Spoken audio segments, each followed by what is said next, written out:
Baik saudaraku yang kekasih, di dalam nama Tuhan Yesus Kristus, Tuhan yang hebat, Tuhan yang luar biasa, kita akan memulai ibadah pada pagi hari ini. Seberapapun yang sudah hadir di ibadah virtual Zoom meeting pagi hari ini, saya percaya bukan suatu kebetulan, tetapi semuanya dalam rancangan Tuhan, dalam waktunya Tuhan, supaya kita semua boleh menghadap hadiratnya dengan sungguh-sungguh, dengan sukacita, dengan kekuatan yang berasal daripada Tuhan. Terlebih kita sungguh senang siang hari ini bisa bersama-sama bersekutu, walaupun tidak bertemu ya secara fisik, tetapi kita percaya bahwa Allah hadir menguasai segala sesuatunya. Haleluya. Kita mau sungguh-sungguh menghampiri tahta hadiratnya. Kita mau berkonsentrasi, sungguh-sungguh memohon Roh Kudusnya memimpin, menuntun, serta sungguh-sungguh menyampaikan seluruh isi hatinya Tuhan buat kita sekalian, supaya setiap hari kita semakin didewasakan di tengah situasi zaman yang semakin bergejolak.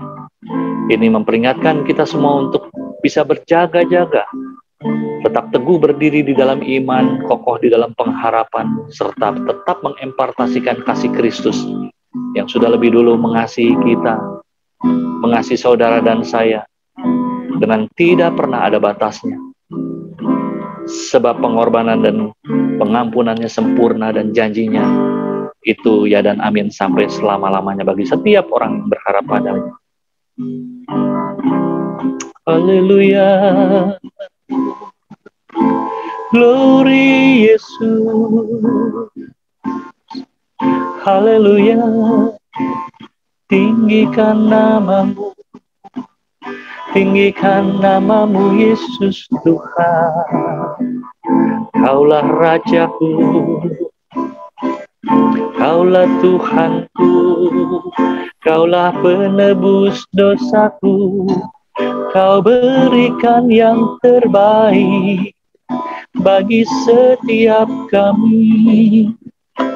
Kau Allah yang dahsyat, gunung batu kota benteng kami, menara pelepasan, menara pembebasan. Dengan sayapmu Kau angkat kami terbang tinggi, Kau bawa kami di gunung batumu, bagai rusa yang muda berlari-lari di padangmu, yang Kau sediakan penuh air melimpah. Terima kasih Tuhan, terima kasih Yesus buat kasih-Mu. Terima kasih Tuhan. Mari katakan, dengan sayap-Mu Ku akan terbang tinggi. Dengan sayap-Mu Ku akan terbang tinggi. Di tengah badai hidup Ku tak menyerah. Kau kekuatan dan perlindungan bagiku, pertolongan di tempat maha tinggi.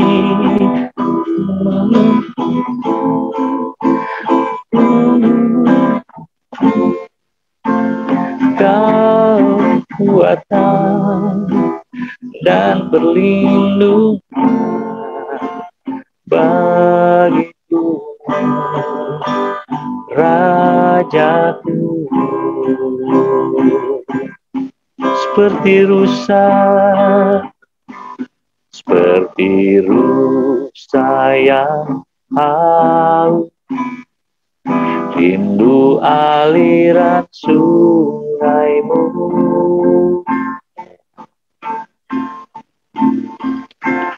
Hatiku tak tahan menunggu, bagai tanah yang gersang, bagai tanah gersang menanti datangnya hujan. Begitupun jiwaku, begitupun jiwaku, Tuhan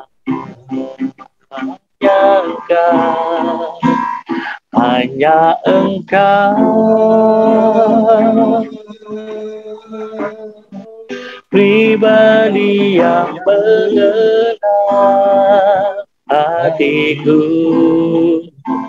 Tiada yang tersembunyi bagimu, seluruh isi hatiku Kau tahu ya Tuhan, dan bawaku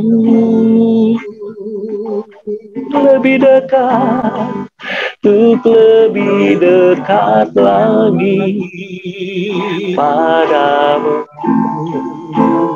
Tinggal dalam indahnya dekapan kasih-Mu, seperti rusa yang haus, aliran sungai-Mu.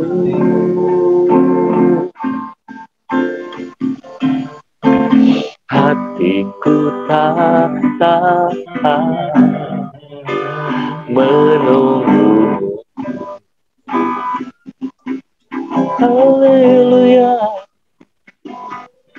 Bagai tanah gersang menanti datangnya hujan, butuh Kau Tuhan. Begitupun jiwaku, Tuhan hanya Engkau Yesus, hanya Engkau pribadi yang mengenal hatiku. Tiada yang tersembunyi bagimu, seluruh isi hatiku Kau tahu, dan bawaku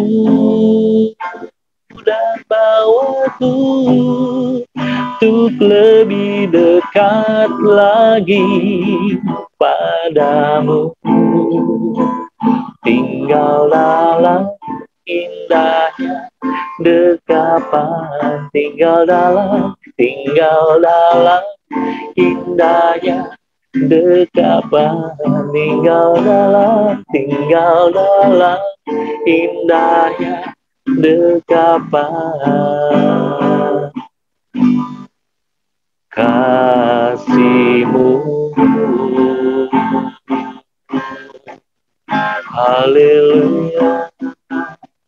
Tinggal dalam dekapan kasih-Mu Bapa. Kami mau tinggal dalam dekapan-Mu sampai selama-lamanya. Jiwa kami haus dan dahaga dan rindu menghampiri tata hadirat-Mu. Jiwa kami rindu bertemu muka denganmu Yesus, Tuhan Raja, Juru Selamat kami yang hidup, yang layak kami sanjung. Kami sembah, kami tinggikan nama-Mu sampai selama-lamanya. Haleluya. Glory Yesus.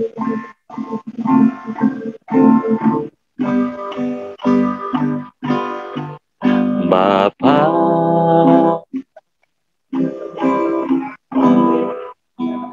Engkau sungguh baik, kasih-Mu melimpah di hidupku.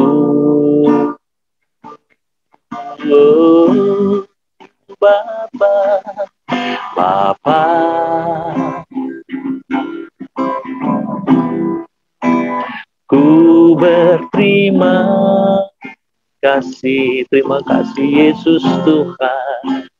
Berkat-Mu hari ini yang Kau sediakan bagiku. Kami tahu Kau akan memberkati kami dengan firman-Mu yang hidup pagi ini Tuhan. Gunakan syukurku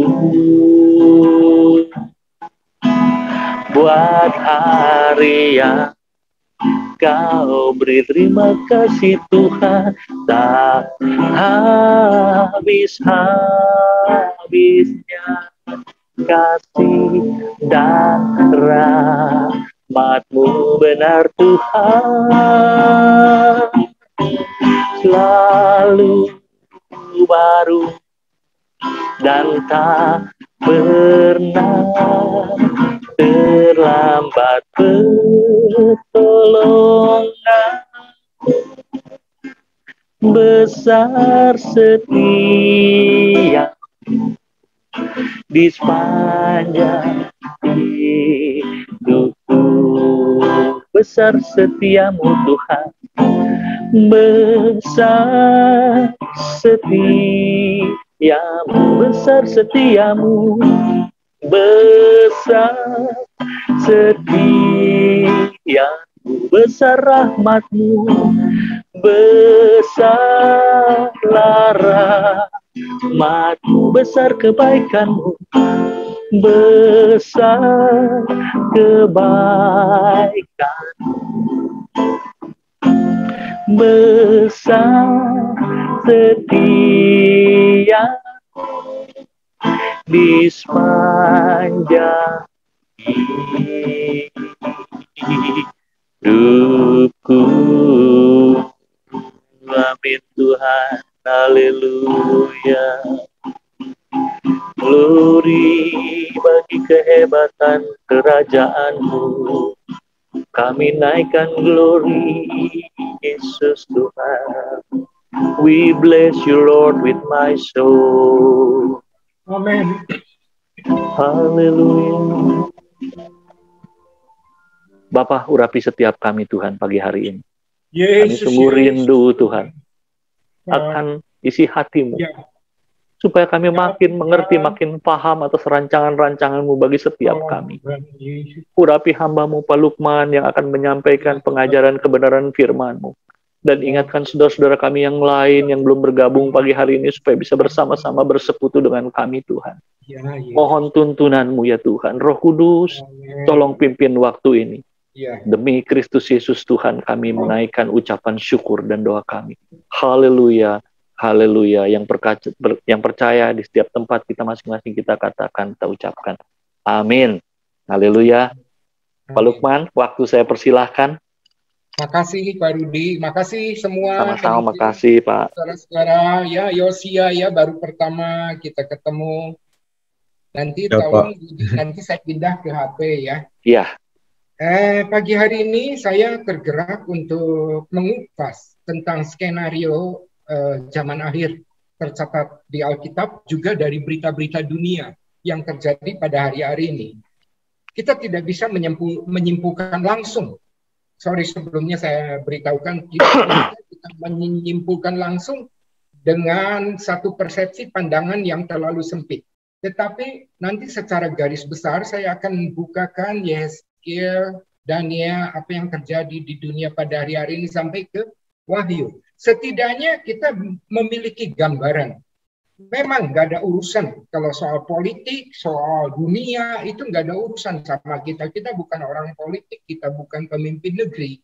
Tetapi Yesus mengatakan bahwa kita itu harus tahu tanda-tandanya saja dulu, walaupun tidak terlibat. Sebab sekali waktu Tuhan ngecam orang Farisi yang ngerti Alkitab, ya ahli Taurat. Kamu ini tahu kalau langit merah, ya hari akan panas, kamu tahu kalau mendung mau hujan, tapi tanda-tanda zaman tidak pernah kamu tahu.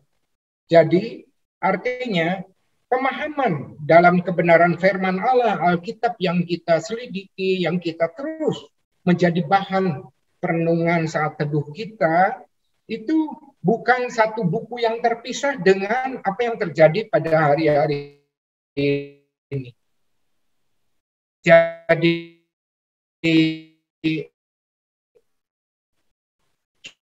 kita perlu tahu kenapa supaya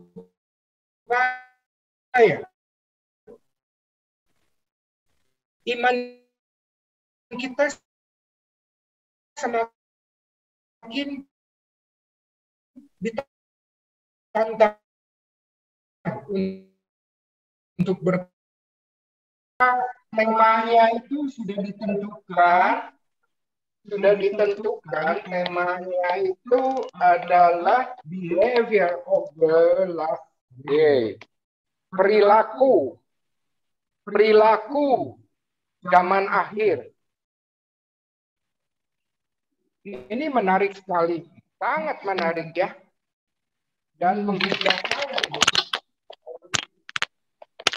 Oke, jadi kita coba buka ayatnya 2 Timotius. 2 Timotius. Pasalnya yang ketiga, ayat 1 dan 2. Jelas ya? 2 Timotius pasal 3 ayat 1 dan 2. Demikian bunyinya. Ketahuilah bahwa pada hari-hari terakhir akan datang masa yang sukar. Manusia akan mencintai dirinya sendiri dan menjadi hamba uang. Oke, cukup. Kenapa saya bilang perilaku manusia itu satu saja? Inti yang suratan Rasul Paulus mengatakan manusia akan mencintai dirinya sendiri. Berarti kalau daftar dosa lainnya, hamba uang, tidak tahu berterima kasih, tidak mempedulikan agama, itu daftar-daftar doa daripada akar. Ketika seseorang terlalu mencintai dirinya sendiri, melebihi rasa kasih terhadap Tuhan. Jadi tidak heran, ini bicara tentang kelompok Kristen, apalagi orang-orang dunia di luar sana. Kita memperhatikan apa yang terjadi di luar sana, saudaraku. Melihat dari berita, bagaimana Amerika sekarang sebagai negara adidaya mulai ketar-ketir. Ternyata negara tirai bambu yang memiliki paham komunis mulai terbuka dan dunia terbelalak bahwa mereka menjadi satu kekuatan ekonomi di dunia. Negara kedua terkuat di dunia. Tentu rasa tersaingi. Lalu kemudian muncul lagi berbagai peristiwa mulai gerah ini US. Bahwa Cina mempunyai proyek namanya Jalan Sutra. Itu merupakan sabuk rancangan yang ada di pemerintahan China saat ini. Ketika saya bertemu ke Beijing waktu itu, saya mendengar pemahaman yang sangat detail sekali, sampai masuk ke mindset rakyat-rakyat China di sana. Pengusaha-pengusaha, selain menjual barang, dia menyampaikan apa yang menjadi rancangan infrastruktur daripada pemerintahan Cina untuk menguasai ekonomi dunia. Kalau kita bicara rantai jalan sutra, kalau kita perhatikan ini China, maka ternyata di sini dia ingin membangun satu infrastruktur darat yang akan menembus sampai ke Eropa, sehingga mempermudah alur perdagangan dan perekonomian. Lalu hari-hari ini kita tahu Cina sedang ramai dengan Taiwan. Presiden China menganggap bahwa Taiwan adalah bagian daripada China sendiri. Tapi kesulitan mereka karena Taiwan ini masih memiliki paham demokrasi. Nah, kemudian terakhir, kenapa Laut Cina Selatan menjadi sesuatu yang hangat pada hari-hari ini? Di samping jalan darat, maka China memiliki proyek melalui maritim. Di sini, dia ingin menguasai. Wah, ini mulai kaget Australia ini. Lalu US, kalau kita lihat globe ini, sebetulnya kan bulat begini, bisa di sini juga. US ini melihat, langsung kontak ke UK, ke Inggris. Lalu melihat, ini teriak-teriak Australia, ngeri nih, China ngeri nih. Ya. Lalu join, namanya Utah. Disiapkan kapal selam bertenaga nuklir. Wah, ternyata si Australia ini sudah bikin perjanjian dengan Prancis. Prancis ngamuk. Enak aja, udah ada MOU. Itu kan bikin rugi negara, kesinggung. Rame. Lalu kemudian kita memperhatikan juga Rusia. Putin. Ketika Taliban menguasai Afghanistan, maka China langsung mempersiapkan negaranya untuk membantu perekonomian. Rusia, Putin juga langsung. Ini negara sosialis, ini komunis. Nah, saudaraku yang kekasih, bukan hanya tinggal berita dan berita. Semua ini, alam ini sebagian daripada ciptaan Tuhan yang kita sembah. Raja di atas segala raja. Di luar ini ada planet-planet, jagat raya. Semua ciptaan Tuhan. Lalu kita ada di sini, di Indonesia. Kecil banget. Apa yang mau disombongin ya? Kita hidup sejak zaman Nuh aja dihitung populasi penduduk manusia yang hidup. Itu entah berapa jumlahnya. Nanti kalian cari ya di Google. Yang pernah hidup, yang mati, yang beriman. Ada Opa Dania, ada Opa Paulus di sana. Kita ini hanya sebagian kecil, jadi aneh. Kalau hari-hari ini masih ada saja satu orang di antara populasi 7 miliar masih menganggap orang yang sangat super rohani. Ini hanya sebuah biasanya isi message seorang motivator untuk orang mendekatkan diri. Kita belajar, kita sedang mengalami tahapan proses permukaan. Sampai kita mengalami kedekatan keintiman dengan Tuhan secara pribadi. Dan itu tidak bisa dirumuskan dengan satu teori atau ayat, tafsiran satu ayat. Ingat, semua bisa diuji. Sebab roh yang sama ada dalam diri kita.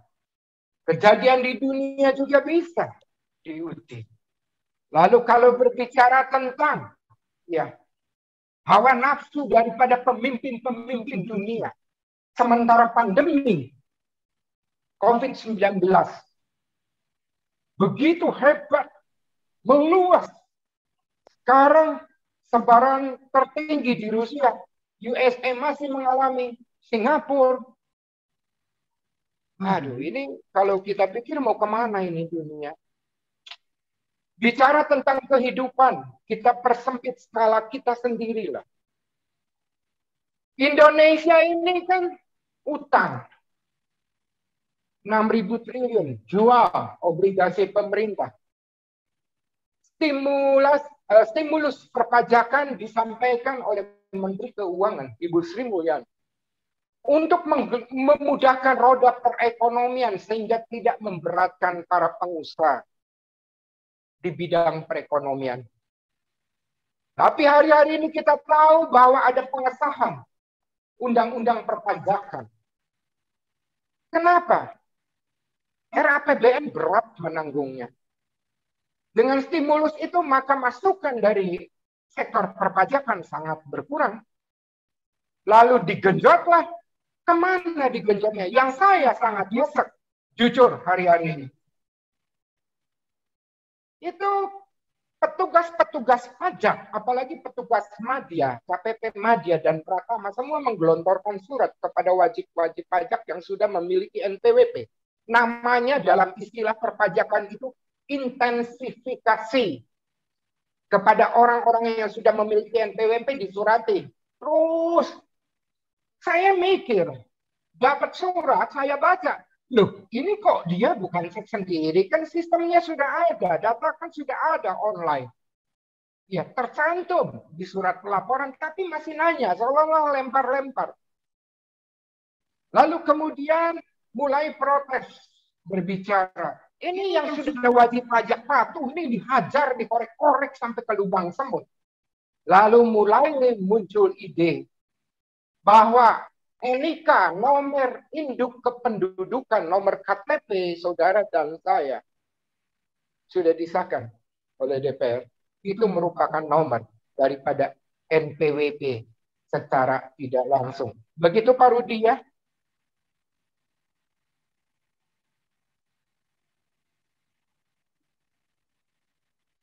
Oke. Sekarang kita bicara masalah kehidupan. Bolehkah gereja Tuhan, anak-anak Tuhan menjadi orang kaya?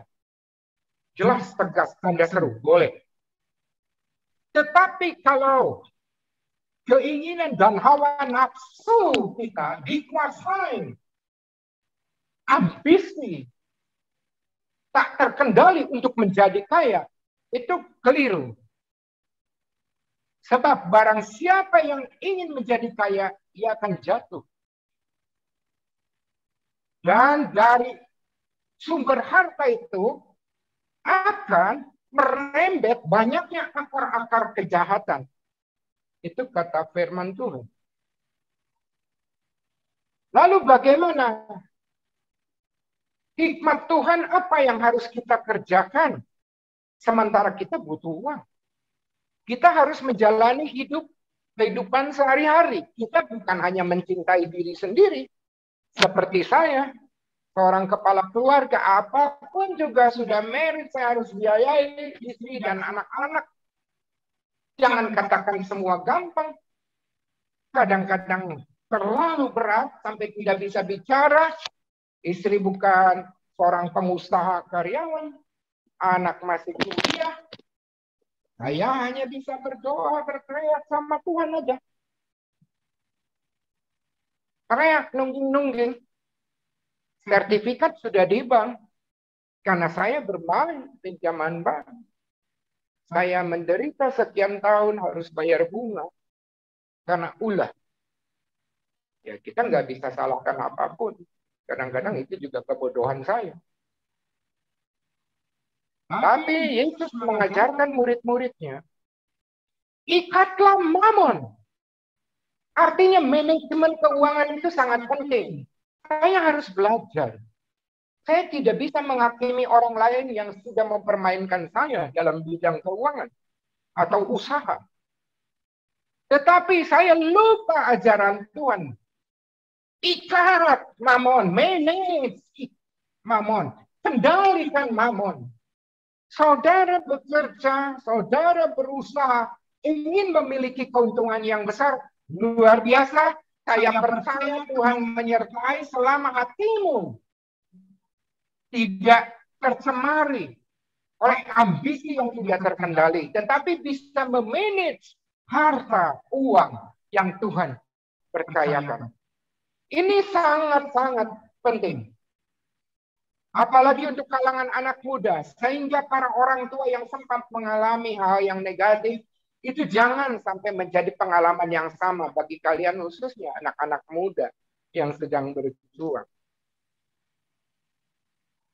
Jadi, mau tidak mau kita yang hidup di Indonesia akan mengalami sesuatu yang sangat tidak mudah dalam kehidupan ini.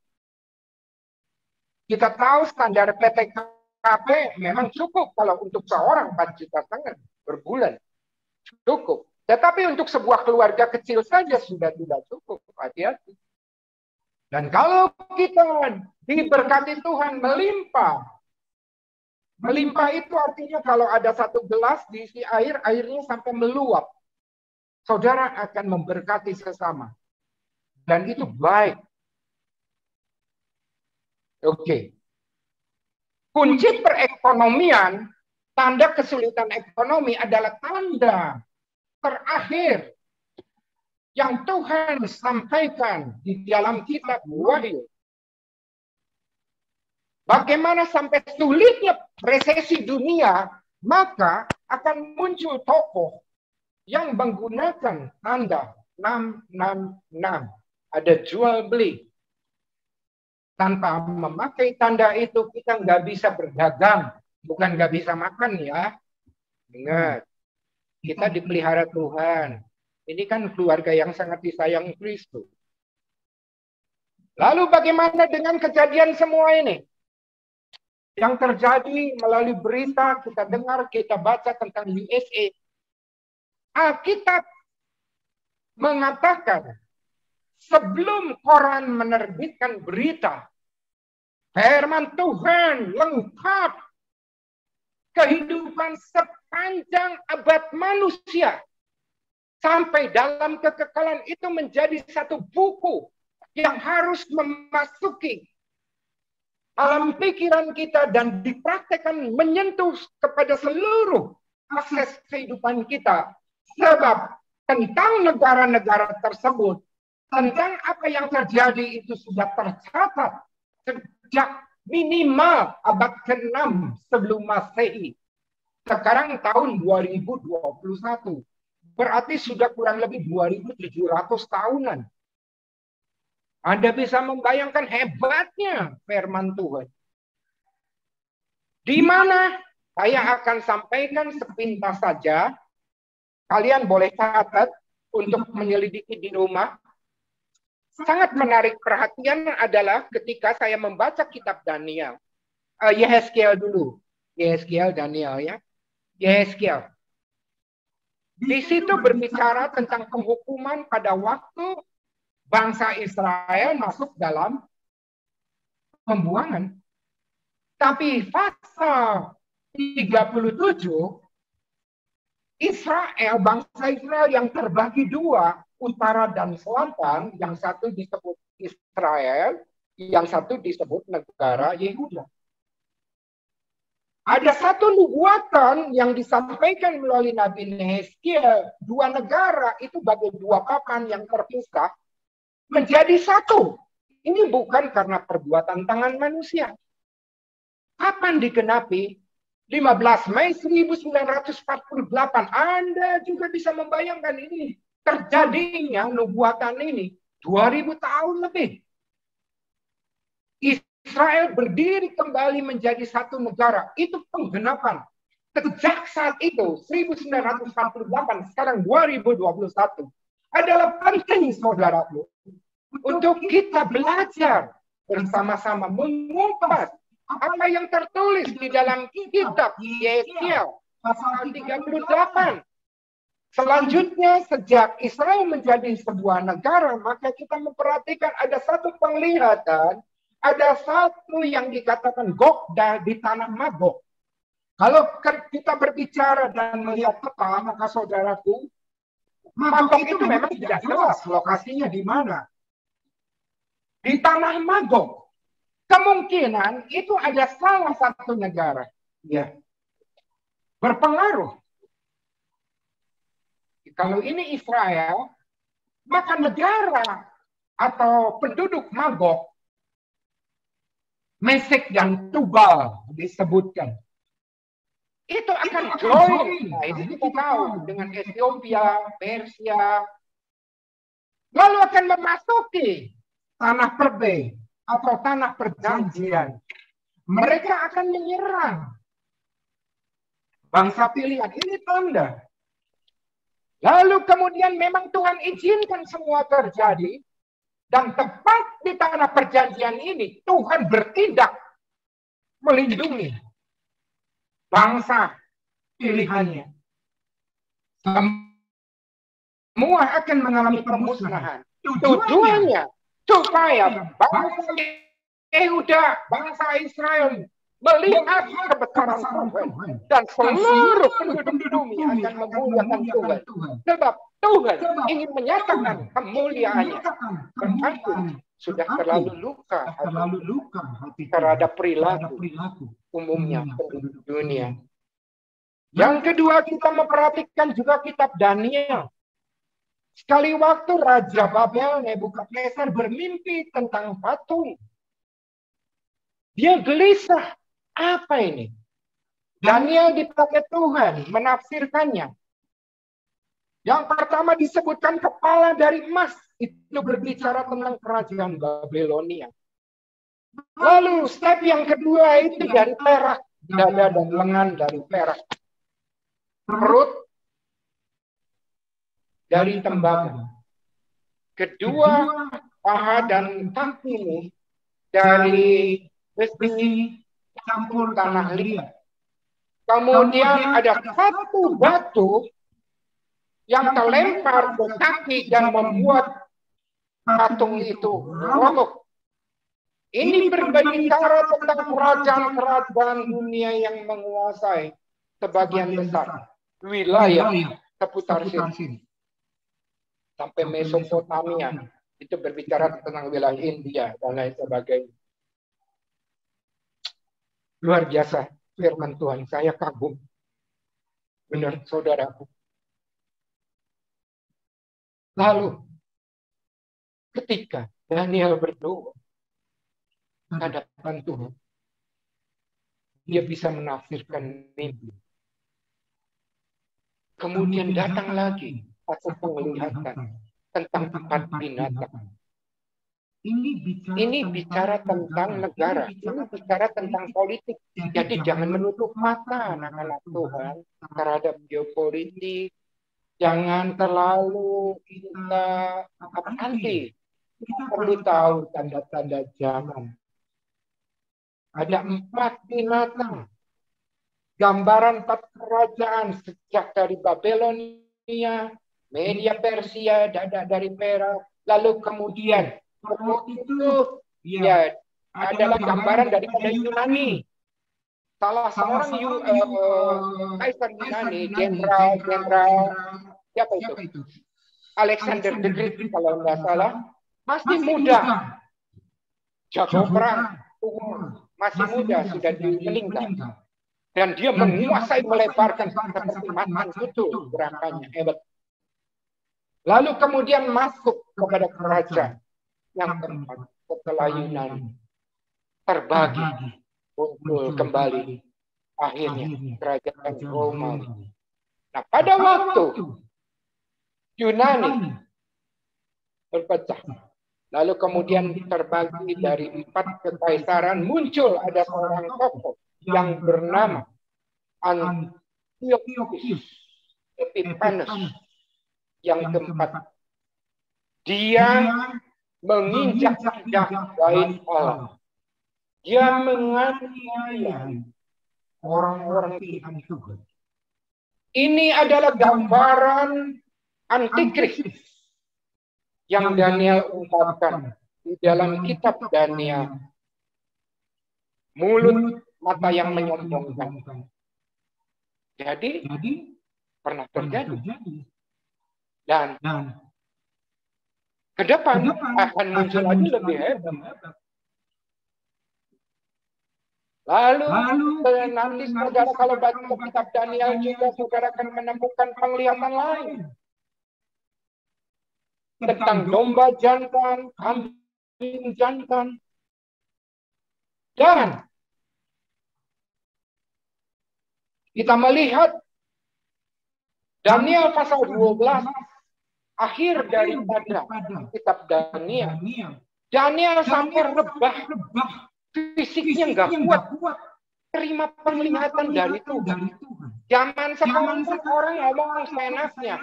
Suara Tuhan anu pada saya dengan maksud apa? Mau menakut-nakuti atau untuk mempengaruhi orang yang mendengar supaya melihat dia sangat rohani. Saya mau beritahu, uji segala sesuatu, menghakimi jangan. Kalau tidak benar, tidak ada dasar firman Tuhan, kita wajib menolak. Kalau dia saudara peringatkan. Seorang pendeta baru-baru ini tanya sama saya, Pak Lukman, salah seorang yang sedang dimentor sebetulnya, bolehkah saya menyampaikan pesan sama Pak Lukman 5 menit? Boleh. Mau 5 jam boleh. Selama saya ada waktu, ngomong aja sendiri. Nanti saya dengar. Lalu dia sentil-sentil tentang nabi-nabi dalam Alkitab. Pak Lukman, kan Tuhan bicara melalui Nabi Yoel, Daniel, Yeskiel. Kadang ada satu penglihatan, ada pesan Tuhan secara khusus yang disampaikan kepada hamba-hamba Tuhan. Saya langsung to the point. Maksudnya kamu dapat pernyataan Tuhan. Terus apa kata kamu? Sampaikan sama saya. Nggak berani dia. Nggak tahu ya, padahal saya baik hati. Saya ini bukan pendeta garang, tapi galak. Kalau nggak benar. Nggak paham itu pendeta. Berhenti langsung mulutnya. Begini loh Pak. Wah, ke Cicahem, ke Braga. Nanti. Kamu ganggu waktu saya. Time is money buat saya. Biar pendeta mikir, waduh, iya Pak Lukman pendeta mata duitan. Habis bikin masalah bukan ngasih duit. Curi waktu saya. Saya bilang terang-terangan. Begini Pak Lukman, bagaimana menurut Pak Lukman? Saya tadinya mau sampaikan. Lalu dia ngoteh. Pendeta A ngomong begini Pak Lukman. Dia tuh seringkali ngomong roh dulu. Ada penglihatan. Sekarang jangan ngomongin orang. Kamu sendiri mau sampaikan pesan apa? Gak berani sampai sekarang, Ruth. Melepar perut. Lalu saya kasih pengajaran. Kalau udah begitu. Biasanya kalau udah ngereper rada sadar. Jadi enggak jadi nabi yang gelo. Kan zaman sekarang ini banyak nabi gelo. Hesek. Kekeh. Diingetin susah. Ini itu bukan jabatan seorang nabi, ini itu jawatan. Jawatan itu ministry. Makanya pelayanan itu adalah ministry. Ministry itu adalah bidang kementerian kerajaan Allah, bukan job. Jadi kalau kita terlibat dalam pelayanan atau kita sedang mempersiapkan diri untuk masuk dalam pemerintahan dengan Kristus di dalam satu departemen yang namanya ministry. Dan kita akan menjadi ministernya Tuhan. Tangkap. Jadi beda sekali. Nah, tapi ya namanya saya pendeta kan harus punya kasih. Jadi saya jelasin.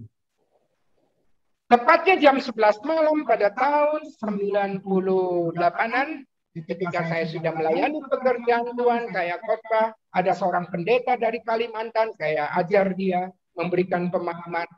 Seorang gembala sidang, badannya gede, dari Kalimantan, wah, hitam, lebih hitam dari saya. Ketemu saya, gembala sidang. Kalau gembala sidang ninggalin domba-dombanya, kira-kira bukan nih Mike semua, amin. Jawab saya, Sepwan. Kalau ada gembala sidang meninggalkan domba-dombanya, dosa enggak? Lain karudi ya, Ruth? Ada, Ruth. Jawab.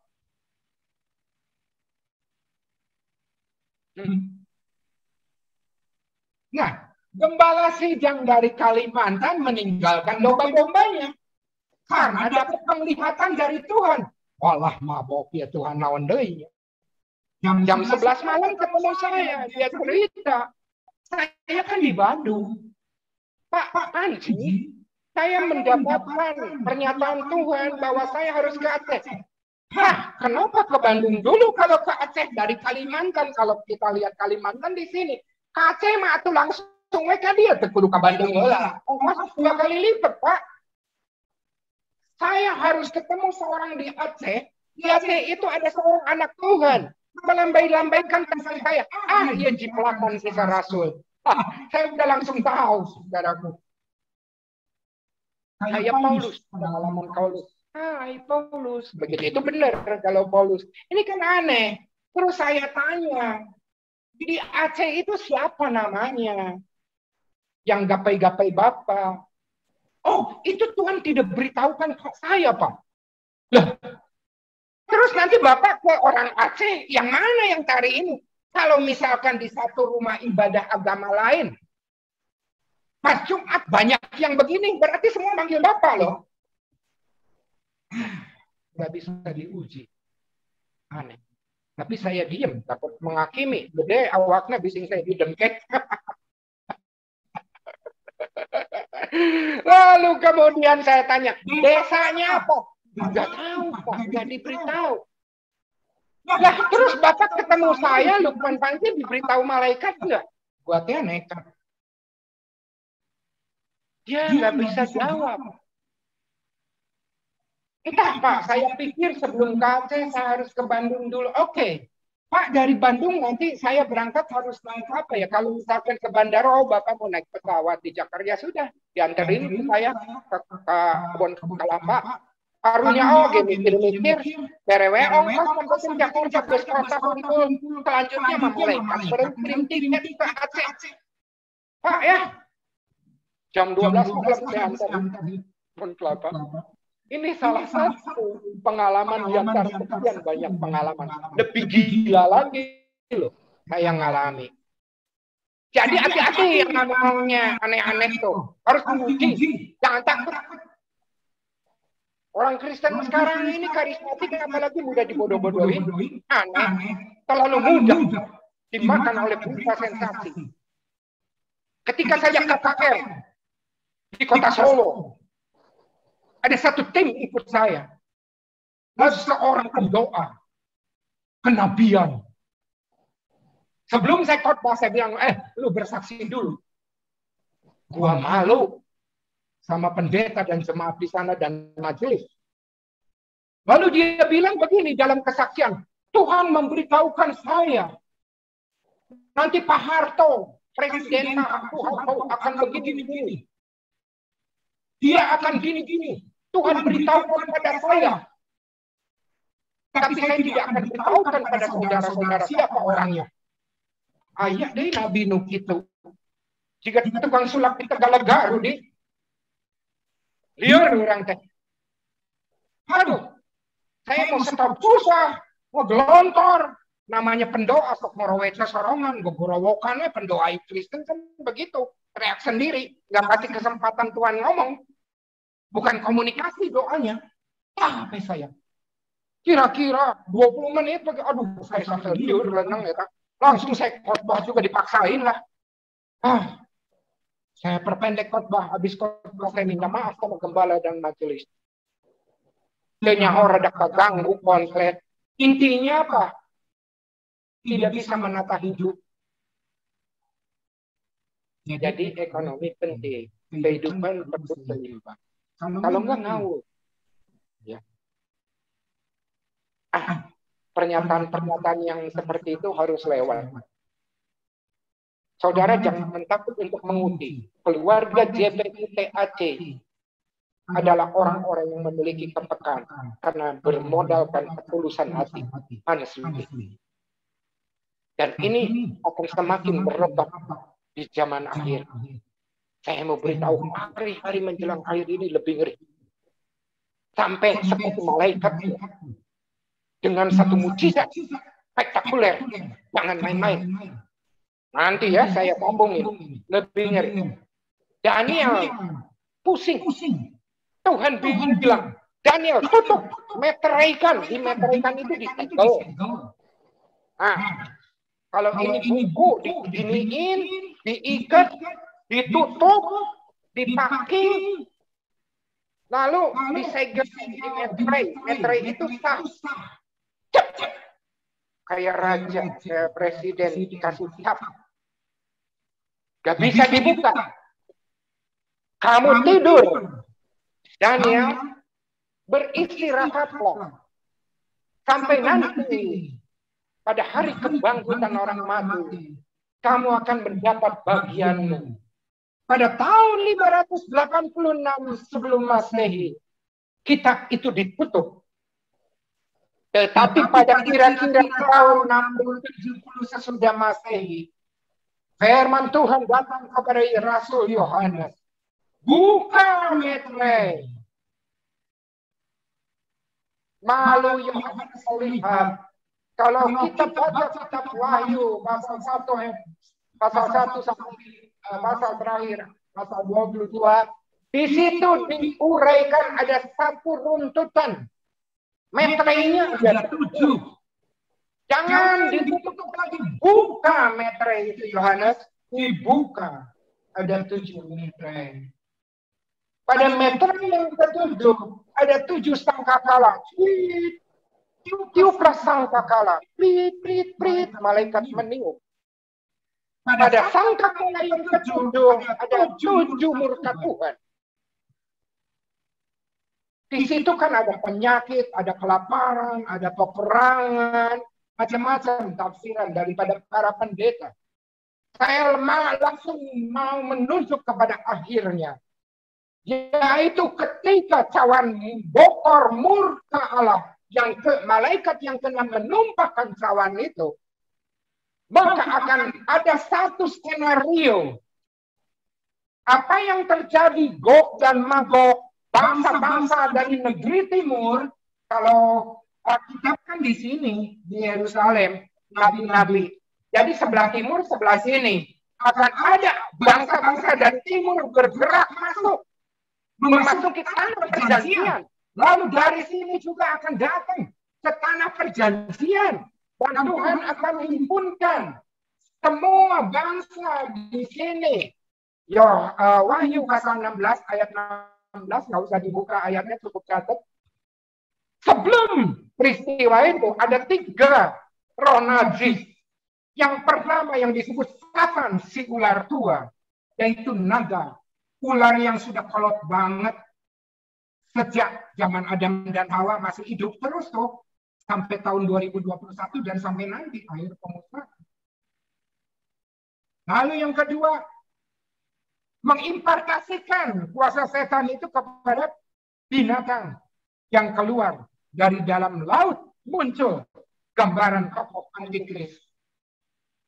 Lalu sang binatang itu luka di kepalanya. Dia regenerasi juga, menyiapkan kader. Binatang yang keluar dari dalam bumi, roh-roh penyesatan. Ketiga spirit ini akan juga diimunkan. Dan 3 spirit, 3 oknum ini adalah roh-roh najis yang menyerupai kata. Artinya, roh itu kan gak ada batasan atmosfernya, gak ada sekat gedung apapun. Dia akan mempengaruhi seluruh raja-raja di muka bumi. Perhatikan. Untuk menggerakkan raja-raja di seluruh presiden-presiden dan orang-orang politik pemimpin negara. Supaya mereka dihimpunkan dalam satu rencana Tuhan. Memasuki tanah perjanjian. Ada satu pegunungan di dalam Alkitab namanya Bukit Megido. Dan itulah yang disebut sebagai Harmagedon. Masa kehancuran terakhir. Sebelum Yesus datang kedua kali. Semua akan bertumpu di sini. Lalu Yesus datang menghembuskan nafasnya dan semua. Lalu akhirnya dia akan memerintah sebagai raja di atas gelar raja. Saya tidak mau menyinggung soal doktrin pengangkatan dari sebagai naik saja soal masa penganiayaan 3,5 tahun antikris nanti lain waktu di hot. Tetapi Yesus akan memerintah. Memerintahnya di mana? di awan, di kutub utara. Kami nggak tahu batasan regional, sebab kerajaan Allah tidak bisa dibatas. Berbahagialah saudara yang memiliki pemahaman wawasan tubuh dan the kingdom. Kita ini sedang dilatih Tuhan, dipersiapkan menghadapi berbagai situasi yang begitu sulit, rumit. Dan kita akan tetap dipelihara Tuhan dan akan menjadi bintang-bintang. Serius. Kalau kita bertahan. Kita tahu bahwa semua kejadian perekonomian, politik, apapun juga ya, termasuk persoalan sehari-hari yang menekan kehidupan kita. Kecobaannya tidak seberapa, kata Rasul Paulus. Jadi jangan teriak-teriak dan mengeluh. Itu belum bicara penganiayaan yang mencukurkan darah, baru persoalan patar, ladang ambel, ya. Baru bicara tentang hal-hal kecil, persoalan hidup sehari-hari. Kita sudah terlewat. Memang, saya juga manusia biasa. Perlu melewati proses. Tapi jelas kalau saudara melebihi rasa cinta kepada Tuhan dibandingkan diri sendiri, maka Tuhan yang akan menarik saudara, memberikan kekuatan untuk melewati, menangani berbagai persoalan. Tapi kalau saudara terlalu terfokus kepada diri sendiri, jangan salahin Tuhan, jangan salahin pendeta, sebab lu melayani juga tujuannya diri sendiri. Lu cari duit juga untuk diri sendirinya. Semuanya aku. Ya wes, jangan nyalahin Tuhan. Kalau kita ambruk, begitu. Kitab Daniel mengatakan bahwa orang yang mengenal Allah, bukan hanya tahu. Orang yang menempatkan diri, ya, selalu bersekutu dengan Tuhan, akan kuat. Mereka akan melewati masa penyaringan. Semua kejadian yang terjadi dalam berita, yang menimpa kehidupan saudara, perekonomian, apapun juga, termasuk saya mau katakan, Anda terjun dalam dunia kekristenan, keagamaan. Kalau itu hanya berbicara fisik, itu bukan jaminan. Karena Rasul Paulus mengatakan, hari-hari terakhir akan datang masa yang sukar, sudah jelas, sudah saya paparkan. Orang akan mencintai dirinya sendiri. Lalu terdiri, berakar-akar, daftar dosa, hamba uang lah, tidak tahu berterima kasih, tidak mempedulikan agama lah, tidak ikut kebaktian minggu, tapi no power, tidak ada kuasa Kristus di dalam satu ibadat tersebut. Itu hanya seperti seorang pidato di sebuah stadion, ya, mendengar motivator dan lain sebagainya.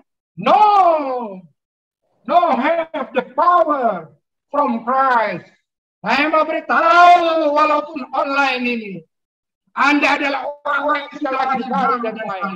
Ada roh dan roh itu bekerja. Dan itu memiliki satu kuasa untuk membangkitkan, untuk menggairahkan, untuk menyapa sesama, untuk memberikan bau-bau kehidupan bagi setiap orang. Ayat yang terakhir saya mau tutup di dalam kitab Daniel pasal 3, pasal 12, ayat yang ketiga. Perhatikan saudaraku, ayat ini penting.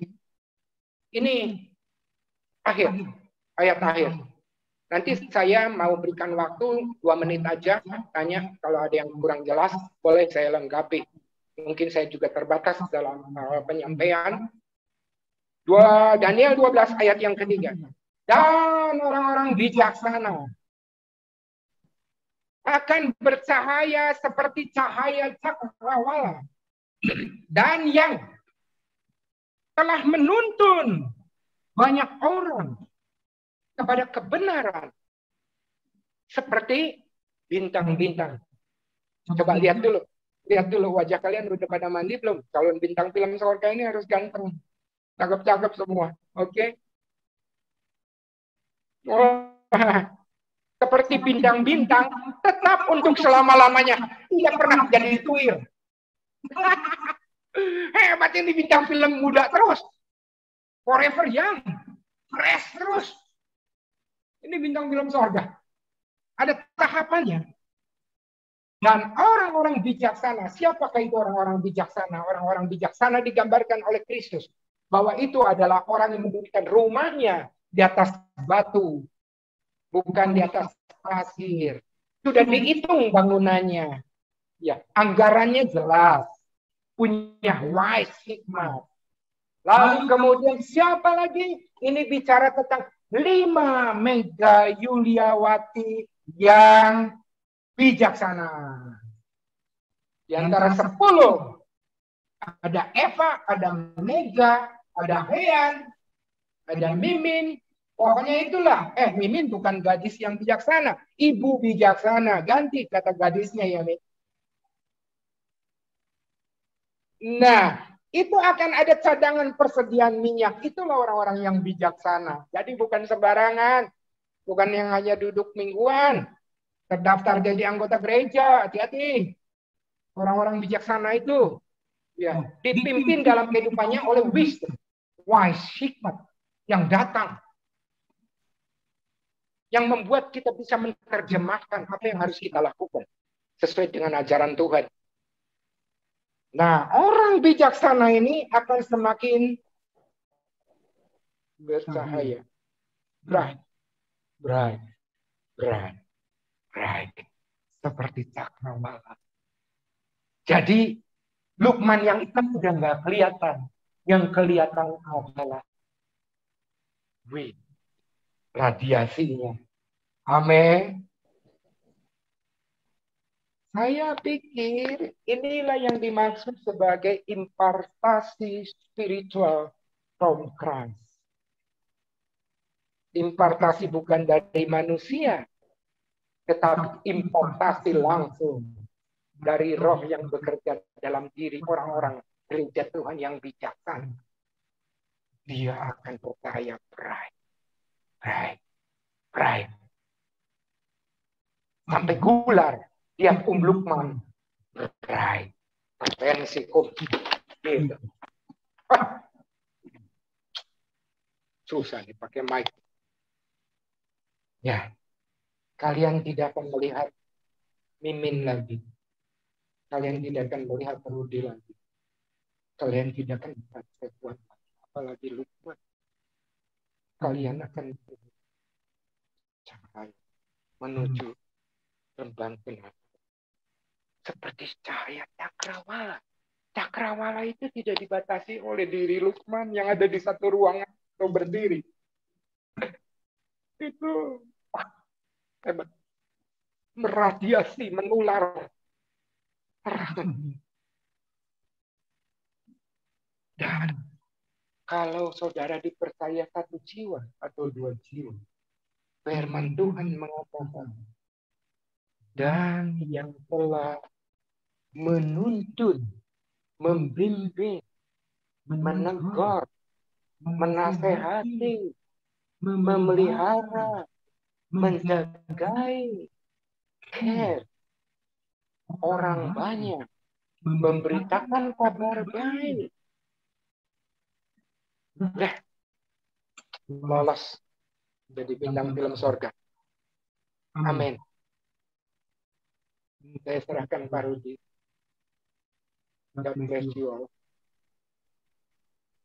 Baik, puji Tuhan, terima kasih banyak Pak Lukman sudah kembali mengingatkan kita dan membuat kita brainstorming, menyadari bahwa sungguh di era akhir zaman ini ada maksud dan rencana Tuhan bagi saudara dan saya untuk menjadi orang-orang yang semakin kuat dan bisa menjadi berkat dan berdampak bagi lingkungan sekitar yang kita tahu begitu banyak orang yang hari-hari ini mungkin yang sudah frustrasi, putus asa, bahkan mungkin depresi, bahkan yang mungkin terbawa sampai sakit fisik ya karena segala situasi yang kita hadapin memang ya kita akui secara daging nggak mudah. Tetapi kita percaya ada kuasa tadi dari firman Tuhan yang sungguh luar biasa mengingatkan dan menyadarkan serta sungguh-sungguh saya juga mengevaluasi diri pribadi ya bahwa sungguh kita harus bercermin, makasih Pak, bercermin kepada kebenaran firman Tuhan. Kita harus menjadi manusia-manusia yang kuat di akhir zaman ini. itulah maksud dan rencana Tuhan kalau kita hari ini boleh ada dan mengalami semua hal yang cukup menegangkan, saya pikir ya, 2 tahun ini hampir ya, tetapi sungguh Tuhan kita baik. Kalau sampai hari ini kita Tuhan tetap peliharakan, itu sungguh anugerah buat kita semua untuk menjalani hari-hari ke depan, untuk semakin positif, untuk semakin berpegang kepada Tuhan, bahwa Tuhan akan senantiasa pimpin sampai akhir kita mengakhiri pertandingan hidup kita pribadi lepas pribadi. Sungguh saudaraku, saya diingatkan Tuhan tadi bahwa kita harus mulai belajar membiasakan diri berkonsentrasi penuh, walaupun kita belum bisa bersama secara fisik, tetapi kita percaya saat kita berkonsentrasi penuh kepada Roh Kudus, kepada Tuhan, kepada kemuliaan Tuhan, ibadah seperti ini pun kualitinya sama ya, dan kita wajib mempraktekkan semua yang sudah Tuhan ajarkan dan ingatkan. Itu yang terpenting saudaraku. Baik, kita bersyukur buat siang hari ini. Hari Rabu nanti kita akan ada House of Teaching, kita akan lebih dalam mengupas apa yang terjadi hari-hari ini betul-betul berdasarkan data ya. Jadi kita nggak ngawur membahasnya, berbicara segala sesuatu, dan yang terutama adalah impartasi dan aplikasi dalam kehidupan rohani kita. Itu yang terpenting. Jadi hari Rabu nanti saya undang kita semua bersama-sama, sekali lagi pukul 7.15 maaf, tetapi 7 kurang 10, jam 7.15 tapi 7:05 kita sudah open ya. Nanti saya akan sampaikan pengumuman maupun link Zoom-nya menyusul.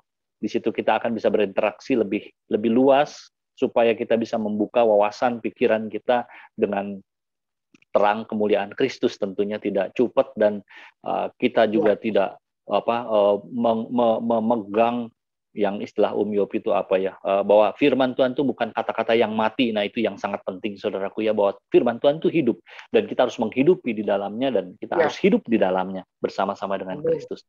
Puji nama Tuhan. Sekali lagi kita bersyukur. Kita mau mengakhiri pertemuan kita pada siang hari. Ya, betul. Ya, boleh. Ini boleh. Saya persilahkan. Maaf kalau ada pertanyaan-pertanyaan. Silakan. Ini waktunya nggak terbatas Zoom meeting kita. Keren. Silakan. Ya, sangat penting ini saudaraku. Kalau ada yang kurang paham atau ada yang ingin lebih diperjelas, silakan. Boleh.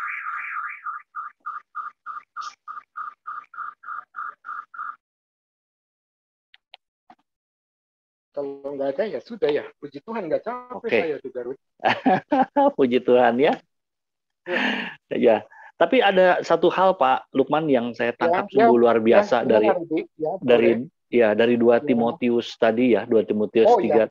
Ternyata akar segala sesuatu persoalan permasalahan yang timbul baik terhadap diri kita pribadi maupun terhadap keadaan dunia ini cuma karena 2 hal Pak ya. Selfish itu sama cinta akan uang. Itu problem utama, akar segala kejahatan. Betul. Hanya satu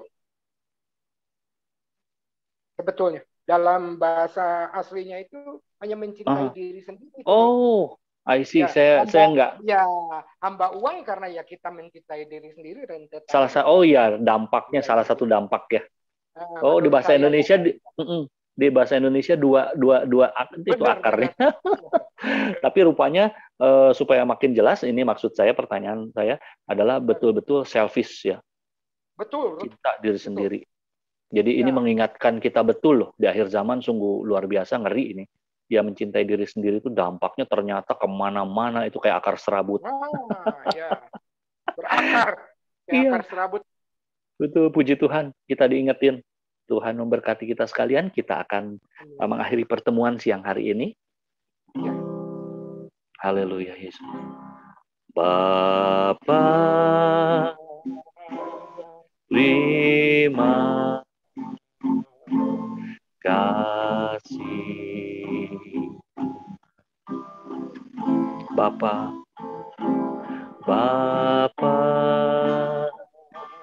terima kasih.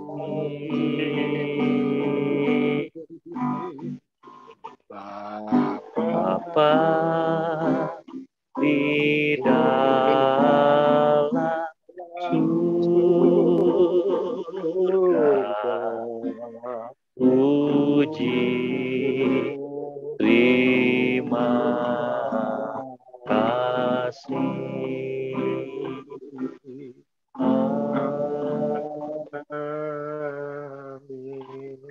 Bapa di dalam surga, kami bersyukur kami sudah mengakhiri ibadah kami secara online pada pagi dan siang hari ini sampai saat ini. Tetapi Tuhan, walaupun firman Tuhan berhenti sampai di sini, kami percaya bahwa Roh Kudus akan terus berkata-kata mengingatkan kami sepanjang waktu ini, sepanjang umur hidup kami. Berkati setiap kami ya Bapa, berkati hamba-Mu Pak Lukman yang sudah menyampaikan firman Tuhan, berkati juga Mimin, Hean, Koyong, berkati sungguh-sungguh Mega, Sepwan, Gular, untuk Eva, untuk Yosia, untuk semua saudara-saudara yang lain dan hamba-Mu sendiri. Kami percaya bahwa berkat Tuhan tidak akan pernah Tuhan ambil dari kehidupan kami, bahwa benih yang sudah ditaburkan siang, pagi dan siang hari ini juga kami percaya bahwa itu akan bertumbuh, berakar dan berbuah-buah lebat di dalam kehidupan kami. Bapa di dalam surga, berkati setiap kami, berkati keluarga kami masing-masing, berkati saudara-saudara kami yang tidak bisa bersama-sama dengan kami, juga saudara-saudara kami yang lemah tubuh. Kami menyerahkan setiap gereja Tuhan, hamba-hamba Tuhan, umat Tuhan yang takut dan mengasihi Tuhan yang siang hari ini beribadah, baik secara online maupun offline. Juga Tuhan, kami menyerahkan negeri yang kami kasih, Indonesia ini, para pemimpin negara kami Tuhan, mulai dari Bapak Presiden dan semua orang-orang yang membantunya, dari pusat sampai daerah. Tuhan menyertai bangsa negeri kami, selamatkan Indonesia Tuhan, biar lawatan Tuhan tetap, kemurahan Tuhan tetap, dan penyelamatan Tuhan tetap berlaku bagi negeri yang kami kasih, Indonesia ini. Tuhan lindungi, dan kami bersyukur bahwa Tuhan sudah melewati Indonesia bisa mampu melalui semua ujian, tantangan yang terjadi pada waktu-waktu yang lalu, dan kami serahkan seluruh dunia ini juga yang mungkin bermasalah Tuhan, yang masih belum bisa keluar dari persoalan-permasalahan yang terjadi, baik itu pandemi maupun dari persoalan apapun yang kami tahu bahwa semakin sulit hari-hari ini dalam segi ekonomi, finansial, dan semua bidang yang mungkin terpengaruh, terdampak baru saat ini kami terasa. Kami percaya bahwa Tuhan akan menyertai juga setiap kami untuk melewati waktu-waktu ke depan, memberkati usaha pekerjaan kami, dan semua buah karya yang kami lakukan. Kiranya Tuhan memberkati kami lipat kali ganda, dan Tuhan kiranya juga memberkati setiap kehidupan seluruh baik anak, cucu, mantu, saudara-saudara kami, adik, kakak kami, semuanya kami serahkan. Orang tua kami, semuanya kami serahkan ke dalam tangan Tuhan. Kalau sebentar kami hendak berpisah satu dengan yang lain, Tuhan, kami mohon tetap menyertai setiap kami. Mari kita sama-sama angkat tangan, kita saudara-saudaraku tinggi-tinggi. Kiranya kasih Allah Bapa, cinta kasih yang harmonis di dalam Yesus Kristus Tuhan, Putranya, yang tunggal, Juru Selamat kita semua, dan di dalam persekutuan, di dalam rohnya, yang Maha Kudus, yang memberikan kepada saudara dan saya kebijaksanaan dan hikmat, kiranya menyertai engkau dan aku mulai pagi dan siang hari ini, bahkan sampai Maranatha Yesus Kristus datang kedua kalinya. Diberkati engkau di ladangmu, di pelayananmu, di rumah tanggamu, di lingkunganmu, dan dimanapun engkau berada, di dalam dan demi hormat kemuliaan Yesus Kristus Tuhan, kami sudah berdoa dan mengucap syukur serta menerima berkat Tuhan. Haleluya, haleluya. Tuhan Yesus memberkati kita sekalian. Amin, amin. Amin, amin. Saudaraku, satu pengumuman, sampai pengumuman satu yang kelupaan, minggu depan kita akan dilayani juga ibadah virtual by Zoom oleh Bapak Yosep dari Majesty Bogor. Jadi saya berharap kita ingetin teman-teman kita semua yang lain, kita akan dilayani oleh Pak Yosep. Oke? Tuhan memberkati kita. Selamat siang, Pak Lukman. Terima kasih. Mimin, Koyong, Hean, Mega, Sepwan, Gular, Eva, Yosia. Tuhan memberkati. Sepwan, terima kasih rekamannya. Ya kok, salam kok. God bless ya. Sampai ketemu hari Rabu ya, semua ya. Dah.